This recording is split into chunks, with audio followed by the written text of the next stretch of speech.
The Thessari Empire and the Human Alliance are implementing new military cooperation treaty designed to strengthen their alliance relationship and improve strategic coordination between their respective military forces.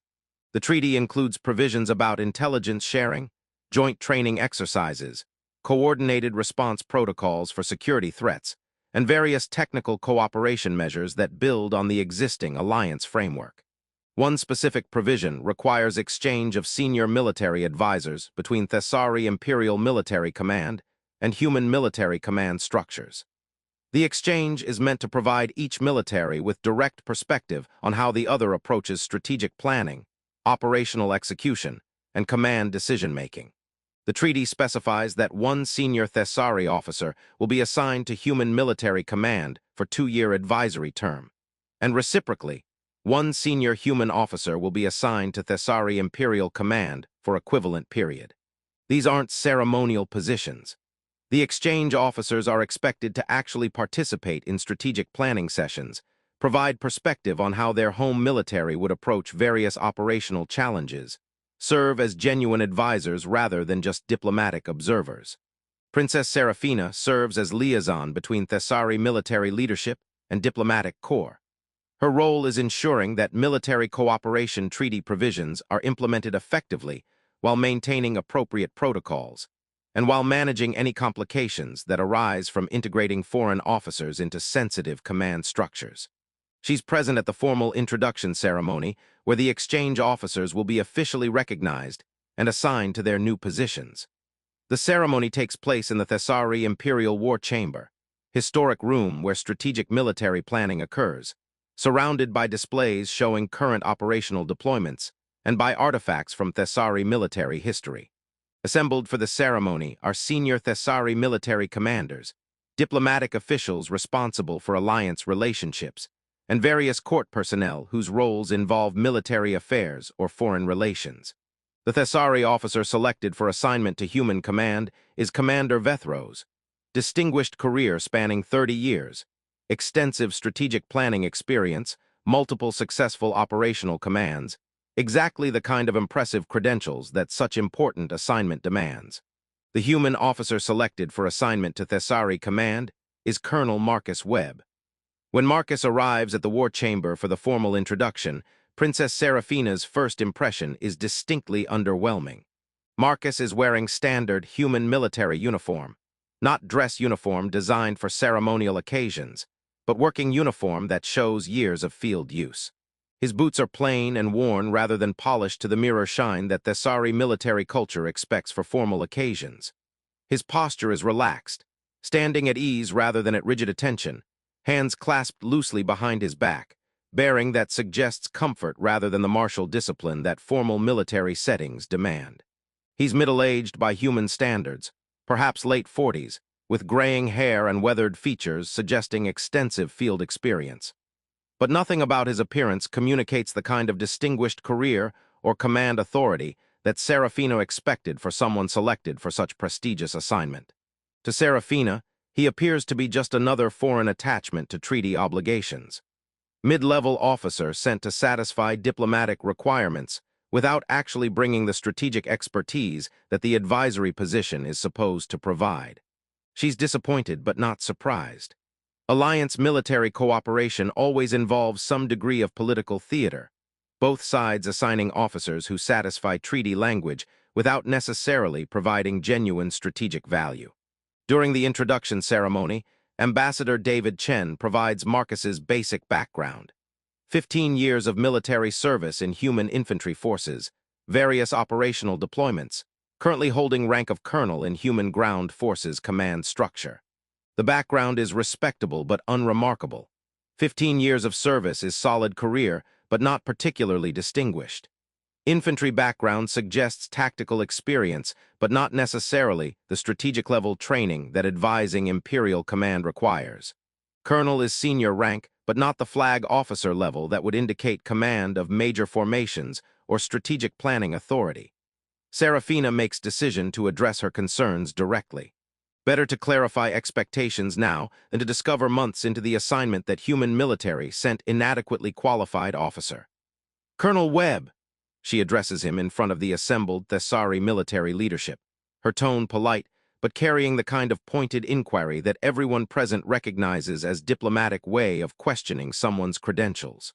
Your service record as presented indicates 15 years in human infantry forces. That's certainly respectable experience.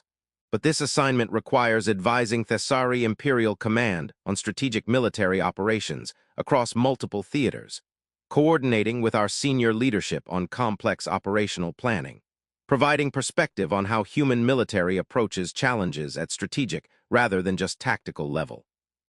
Do you have the command experience and the strategic training that such responsibility demands? Serafina asks directly. Have you served in positions requiring strategic-level planning? Have you commanded formations larger than battalion or regiment? Have you received advanced education in military strategy and operational art? The questions are done politely, publicly, and with the effortless confidence of someone who has never been wrong in front of her court. Serafina isn't trying to humiliate Marcus.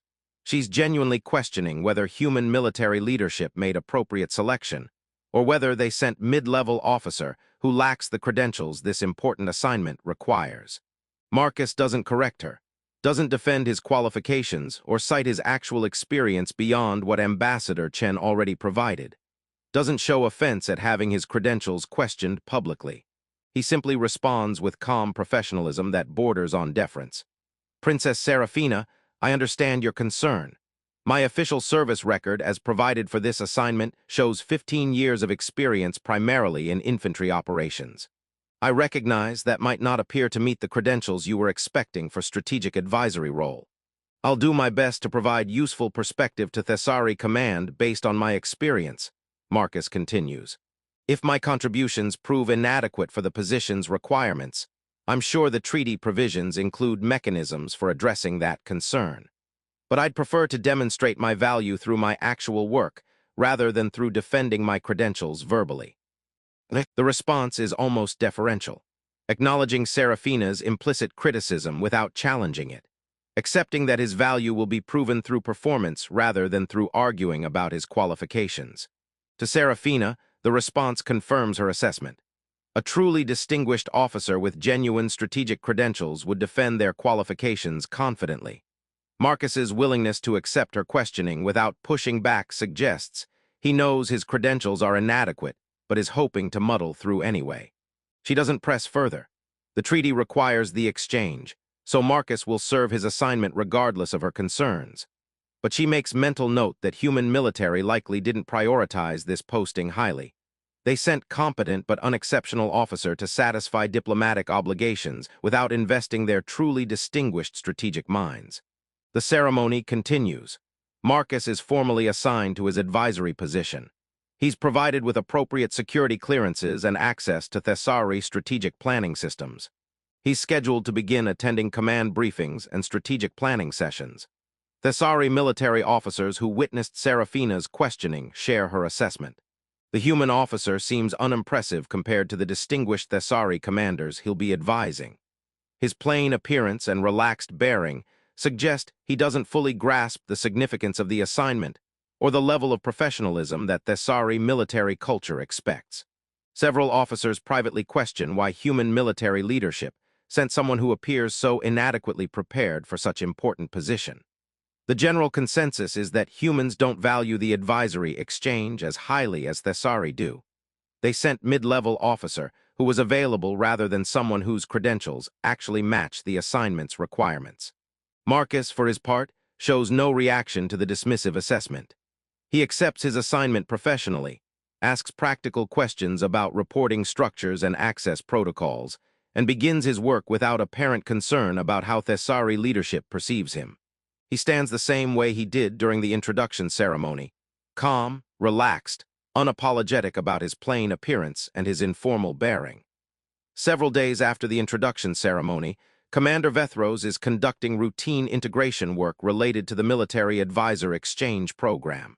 Part of his responsibility is identifying areas where human and Thessari military operational experiences might provide useful learning opportunities, finding topics where the advisory exchange can generate genuine strategic value rather than just satisfying diplomatic requirements. He's running automated searches through integrated human and Thessari military databases, looking for operational patterns and historical experiences that might be relevant. The searches are designed to find human military operations that involved strategic challenges similar to those Thessari forces have faced, thinking this might help identify areas where Colonel Webb's experience could provide useful perspective. The automated systems cross-reference operational parameters, multi-theater coordination, strategic-level planning, campaigns involving coalition warfare, operations requiring sustained logistics over extended distances, all the complex elements that characterize modern strategic military operations. One of the cross-references produces unexpected result.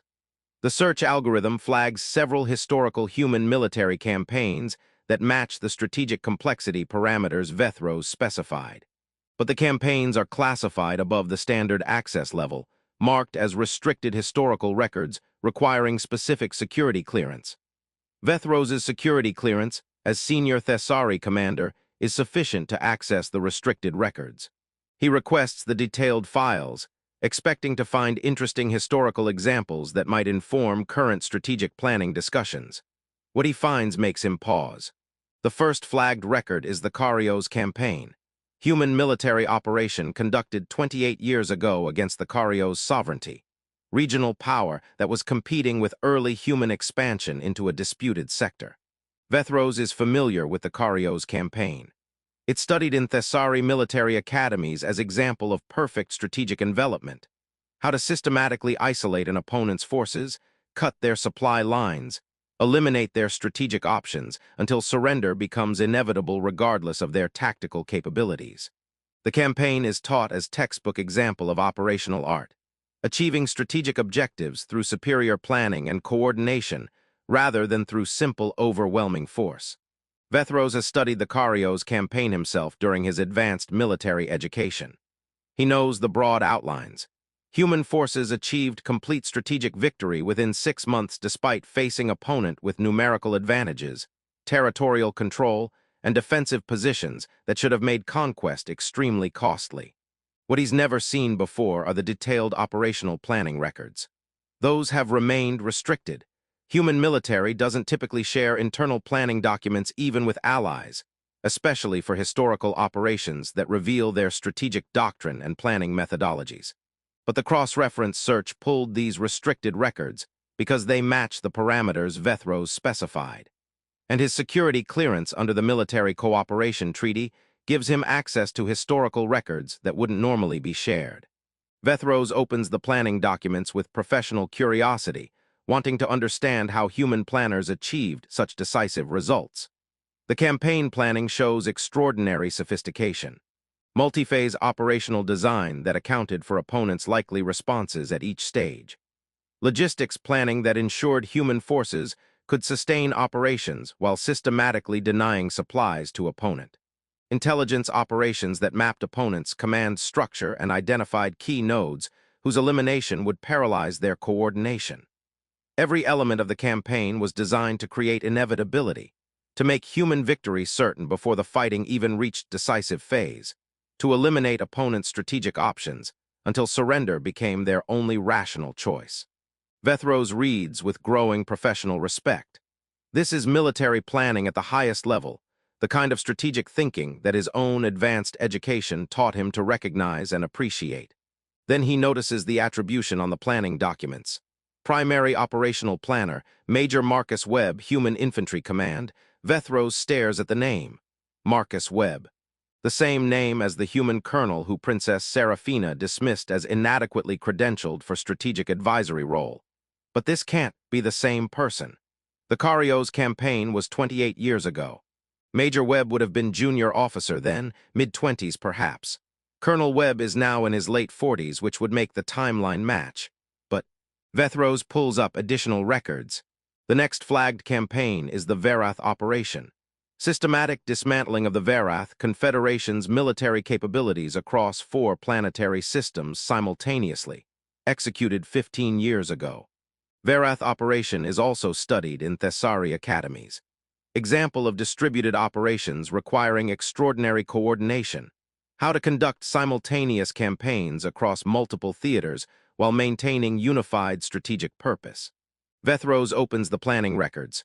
Primary Strategic Coordinator, Lieutenant Colonel Marcus Webb, Human Strategic Planning Command. The pause becomes silence as Vethros processes what he's reading.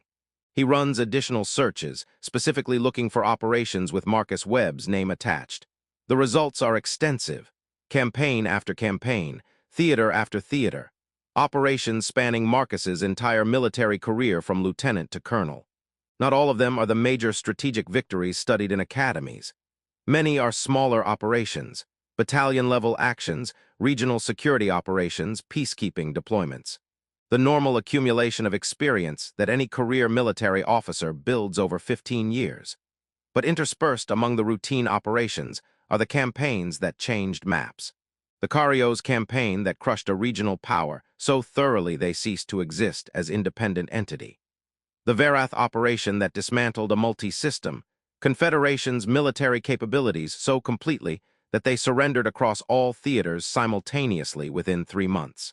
The Helios intervention that resolved a three-way civil war by systematically eliminating each faction's ability to sustain combat operations until negotiated settlement became the only viable option. Operations that are studied in military academies, Thessari academies included, as examples of what warfare looks like when executed by commanders who understand strategic art at levels that most officers never achieve. And Marcus Webb's name appears throughout these records. Not always as commanding general. He was too junior during the early campaigns. But as operational planner, strategic coordinator, the tactical mind designing how to achieve objectives that seemed impossible until his planning made them inevitable. Vethros pulls up Marcus's complete service record, the full classified version rather than the sanitized summary provided for the treaty exchange. What he reads contradicts everything Princess Serafina concluded about Marcus being inadequately credentialed. 15 years of service, accurate. But those 15 years include planning or executing some of the most successful military operations in recent human history. Infantry background, technically accurate. But Marcus's infantry experience includes commanding everything from platoons to brigade-level formations, with operational planning responsibility extending to theater-level strategic coordination. Current rank of colonel, accurate. But Marcus holds that rank in Human Strategic Planning Command, which means he's senior strategic planner advising human military leadership on operations across all their forces, not just infantry battalion commander as the rank title alone might suggest. His 15 years of service includes education at Human War College, assignment to strategic planning staff, operational commands in multiple theaters, and direct planning responsibility for campaigns that reshape territorial maps and that are studied in military academies as pinnacle examples of operational art. Vethros sits in stunned silence, staring at the archives. The unimpressive human Vethros immediately requests private audience with Princess Serafina, bringing the military archive records with him. "Your Highness, I need to discuss Colonel Webb's credentials," Vethros says carefully. "I've been conducting integration research for the Advisory Exchange Program, and I've discovered information that significantly changes the assessment we made during his introduction."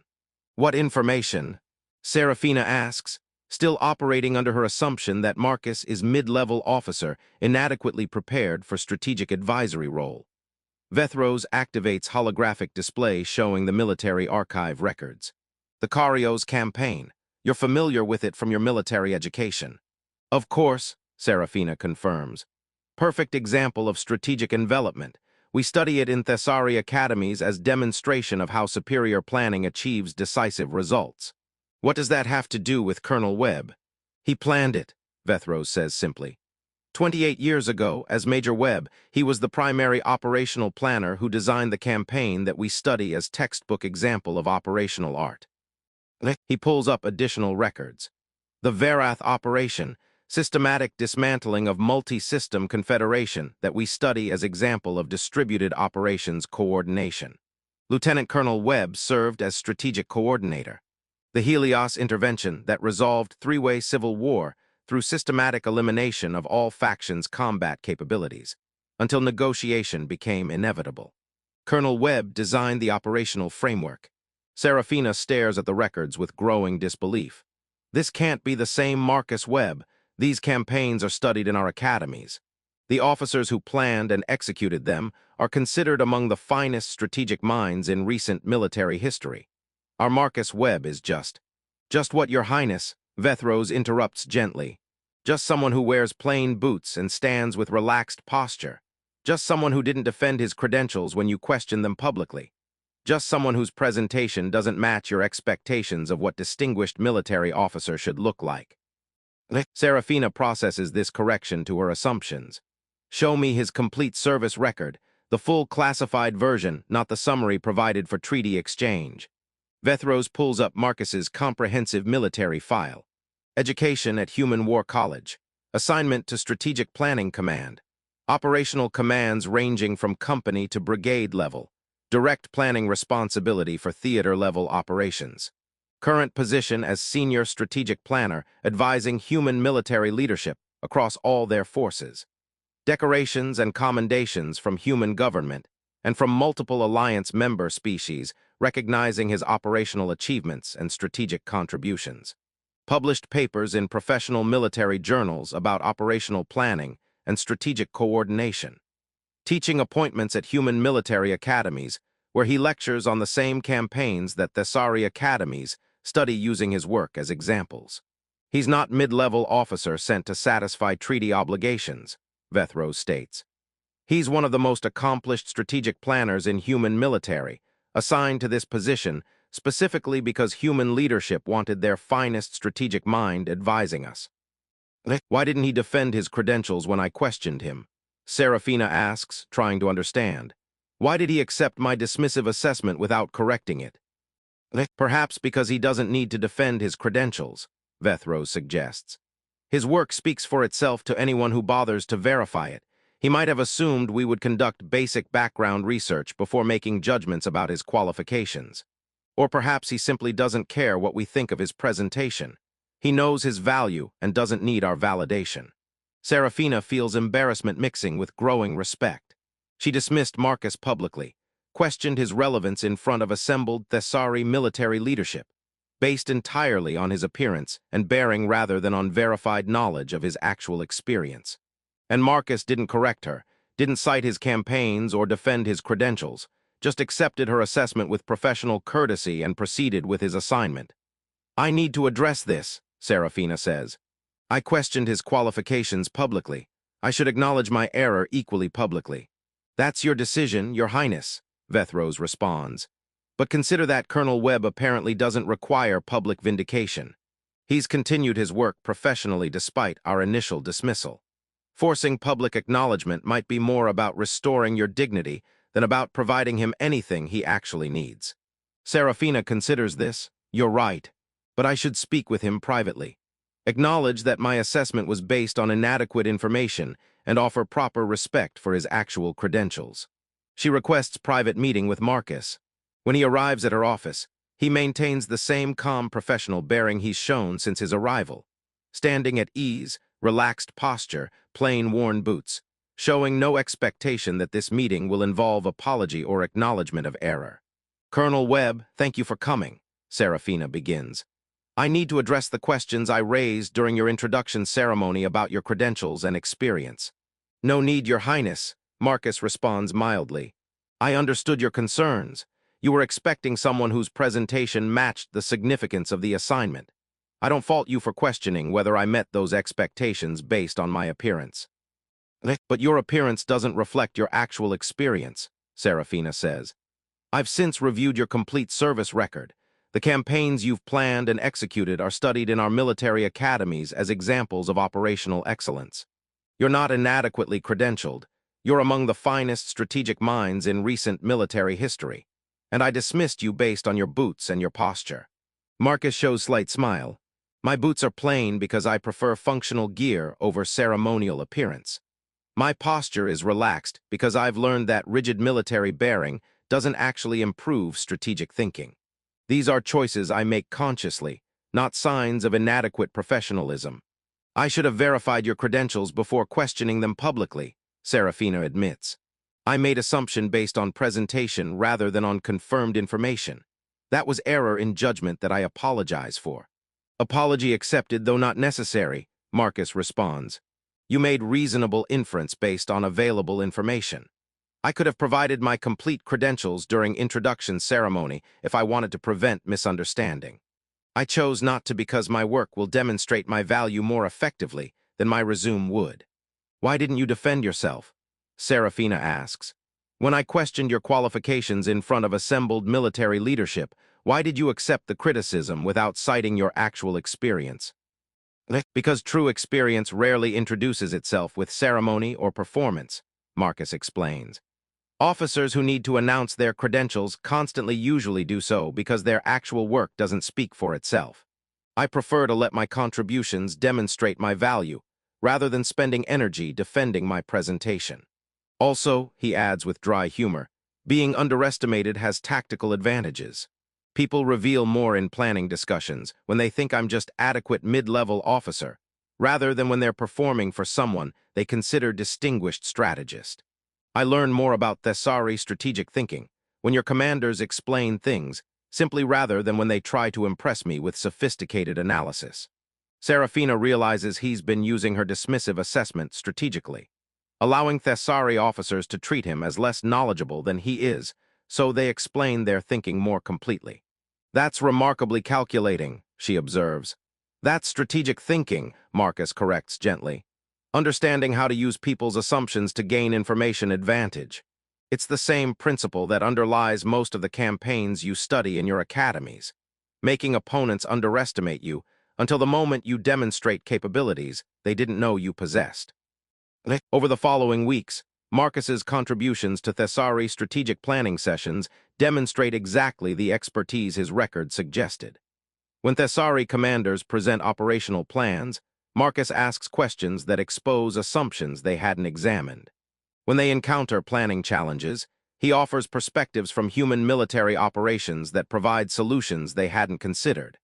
When they're debating strategic approaches, he references historical examples, including campaigns he personally planned, that illustrate principles more clearly than abstract discussion could. His insights are delivered with the same calm professionalism he displayed during his introduction. No performance, no announcement of his credentials, just competent strategic thinking offered in plain language. Thessari officers who initially dismissed him based on his appearance now actively seek his perspective on difficult planning problems. His relaxed bearing and plain presentation no longer seem like inadequacy. They seem like confident professional who doesn't need ceremony because his work speaks for itself.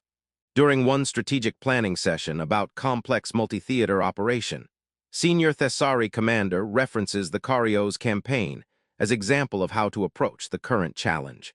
We need strategic envelopment similar to what human forces achieved at Carios, the commander explains.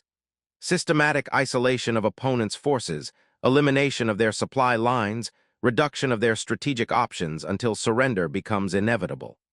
The principle is sound, Marcus agrees, though the specific application would need adjustment for your current operational context. Carios worked because we had complete intelligence mapping of opponents' command structure and because their logistics were vulnerable to interdiction at specific choke points. How do you know those details? The commander asks. Those planning elements aren't included in the Academy case studies. Because I planned it, Marcus says simply. 28 years ago. The sanitized version taught in academies focuses on the strategic principles, but the operational success depended heavily on specific intelligence preparation that took months before the actual combat operations began. The planning session goes silent, everyone processing that the plain-looking human officer who they initially dismissed has been sitting in their planning sessions for weeks, listening to them cite his own campaigns as examples, never mentioning that the operations they study were his work. You didn't think to mention this before? Another officer asks with mixture of embarrassment and respect. Didn't seem relevant, Marcus responds. The campaigns are public record for anyone who bothers to verify. I assumed you'd conduct basic background research. When it became clear you hadn't, I decided to let my current contributions demonstrate my value rather than citing past achievements. Also, he adds, You've been more honest in your planning discussions when you thought I was learning from you rather than when you knew you were discussing strategies with the person who designed some of the examples you study. I've learned more about Thessari's strategic thinking through your unguarded explanations than I would have if you'd known my background from the start. Princess Serafina, attending this planning session, recognizes the same point Marcus made during their private conversation. He used their dismissive assessment strategically to gain information advantage. You've been conducting reconnaissance on how we think, she observes, using our assumptions about your inadequacy to map our strategic doctrine without revealing that you were analyzing us. That's what strategic advisors do, Marcus confirms. I'm here to understand how Thessari military approaches planning and operations so I can provide useful perspective. Letting you underestimate me while I studied your methods was more efficient than announcing my credentials and receiving filtered presentations designed to impress me. The quiet weight of unadvertised history, Serafina says almost to herself. You knew we would eventually discover your actual record. You just chose to let the archives speak rather than defending yourself during introduction. True experience rarely introduces itself, Marcus agrees. It waits until verification becomes necessary, then refuses to be ignored. You dismissed me based on presentation rather than on confirmed truth. The truth entered the room when Commander Vethros accessed the archives. At that point, my credentials became undeniable regardless of my boots or my posture. Several months into his assignment, Marcus is invited to lecture at Thessari Military Academy about operational planning. The lecture covers several of his historical campaigns, but focuses primarily on the principles underlying successful strategic planning rather than on celebrating his achievements. After the lecture, young Thessari officer cadets approach with questions. One asks directly, "Colonel Webb, why do you maintain such plain appearance when your achievements would justify much more distinguished presentation? Human military surely allows senior officers to display their accomplishments through decorations and formal bearing." Marcus considers the question seriously. Distinguished presentation serves useful purpose in some contexts, ceremonies, diplomatic functions, situations where visible authority matters. But in actual strategic planning work, ceremony is mostly distraction. I wear plain boots because they're comfortable for long planning sessions, he explains. I stand with relaxed posture because physical tension doesn't improve strategic thinking. I don't display my achievements through decorations, because the people who need to know my credentials can verify them through archives, and the people who judge me based on my appearance wouldn't be impressed by decorations anyway. Most importantly, Marcus concludes, I've learned that being underestimated creates advantages. When opponents or even allies assume I'm less capable than I am, they reveal information they wouldn't share if they knew my actual experience. Princess Serafina dismissed me during my introduction. That dismissal allowed me to study Thessari strategic thinking for weeks before you realized who you were actually dealing with. That information advantage was worth more than whatever dignity I might have gained by defending my credentials immediately. The officer cadet processes this lesson about how assumptions can be weaponized. So you deliberately cultivate underestimation as strategic tool. I don't cultivate it, Marcus clarifies. I just don't waste energy preventing it. People make assumptions based on presentation. Those assumptions sometimes work in my favor. I've learned to recognize when fighting assumptions is strategically valuable versus when allowing them to persist provides intelligence advantage. True experience doesn't need to introduce itself, he repeats. It becomes undeniable when verification occurs.